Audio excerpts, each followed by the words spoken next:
কি? বসো এখানে। বসলাম কেন? আজকে কত তারিখ বলো তো? আজ 29 তারিখ, সেপ্টেম্বরের 29। গুড, মনে আছে। এই জন্য ডাকছো? হ্যাঁ। কিসের টাকা দিলা এটা? তোমার হাত খরচ, সংসার খরচ। মানে বাজার খরচ আর আমার হাত খরচ। হ্যাঁ। উম, কত, 15,000? সাড়ে 15,000 15,000। 500 টাকা আছে। আমি এখান থেকে একটা বোরখা নিব শুধু, হ্যাঁ। আচ্ছা, নিবা। ওটা আর আমার পক্ষ থেকে গিফট। এটা বোরখা নিব, আর হচ্ছে মাসের যা খরচ, বাজার খরচ থেকে টুকটাক যা খরচ। তুমি সংসার চালাবা, তোমাকে আমি ওইটা দিলাম, বাদ বাকি লাগলে পরে দেবো, তবে এর মধ্যে চেষ্টা করবা। এটা শুধু বাজার খরচ আর তোমার হাত খরচ দিয়েছি কিন্তু, এর মধ্যে আনুষঙ্গিক আর কোনো খরচ নাই। আমার যদি কোনো জিনিস পছন্দ হয় হঠাৎ করে, ধরো বোরখা কিনতে গেলাম, যা যদি একটা শাড়িও পছন্দ হয়ে গেছে, সেখানে কি আমি পাবো না? আচ্ছা, টাকা পাবো নিবা না? নিবা, কিন্তু চেষ্টা করবে এর মধ্যেই চলার আর কি। ওকে।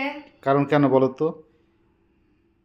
সঞ্চয়ী হতে হবে। হ্যাঁ, সঞ্চয় হইতে হবে। কারণ টাকাটা খুব কষ্ট করে। কষ্টের টাকা। হ্যাঁ। হুম।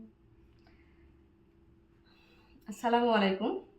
আশা করি সবাই ভালো আছেন।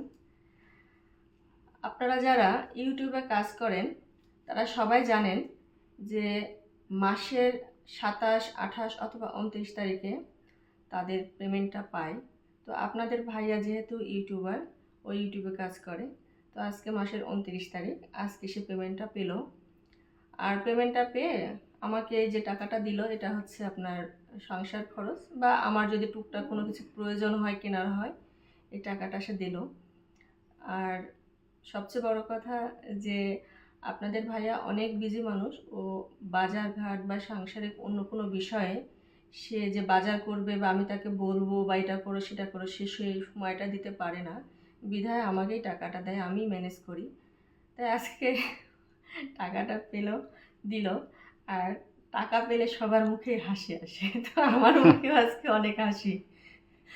তো ভালো থাকবেন, সুস্থ থাকবেন। বলো, আমি কতবার ব্যর্থ হওয়ার পরে সফল হয়েছি। তুমি অনেকবার, আমাদের এই জার্নিটা অনেক দিন আগে থেকেই, আপনার ভাই প্রায় আজ 5 বছর থেকে ইউটিউবে কাজ করে, অনেকবারই ব্যর্থ হয়েছি। তো আলহামদুলিল্লাহ, শেষে আমরা সফল। আজকে কিন্তু তোমাকে খুব খুশি লাগছে নাকি? মাসের 25 তারিখের পরে 25 থেকে 30 তারিখের মধ্যে আনন্দ একটু ভালোই লাগে আমাদের। হ্যাঁ। অন্যরা কিন্তু বেতন পায় মাসের 1 থেকে 5 তারিখের মধ্যে, কিন্তু আমরা বেতন পাই 25 থেকে 30 তারিখের 30 মধ্যে। তারিখের মধ্যে, এবং একটা এক্সাইটমেন্ট থাকে যে অমুক দিন টাকা আসবে, ব্যাংকে ঢুকবে বা আমি উঠাতে যাব। এটা ভালো লাগে। খালি আমি খুশি হয়েছি, তুমি খুশি হও না মাসে টাকার। তবে আমি আজ চাচ্ছিলাম যে তোমার সাথে একটু ব্যাংকে যাবো, কিন্তু তুমি যে গেছো আমার তো নিয়েই যাও নাই। আমি বাজারে গেছিলাম, বাজারে কাজ সেরে ব্যাংকের কাজ সেরে চলে আসছি, সময় আমি পাইনি। তোমাকে বললাম যে এবার টাকাটা আমি উঠাবো, তো ঠিক আছে, সামনের বার কিন্তু আমি উঠাবো, সামনের মাসে আমি উঠাবো। আচ্ছা, ইনশাল্লাহ। হুম। তো সবাই আমাদের ভিডিওটি দেখবেন, এবং অবশ্যই অবশ্যই ফলো দিয়ে আমাদের পাশে থাকবেন। ধন্যবাদ সবাইকে।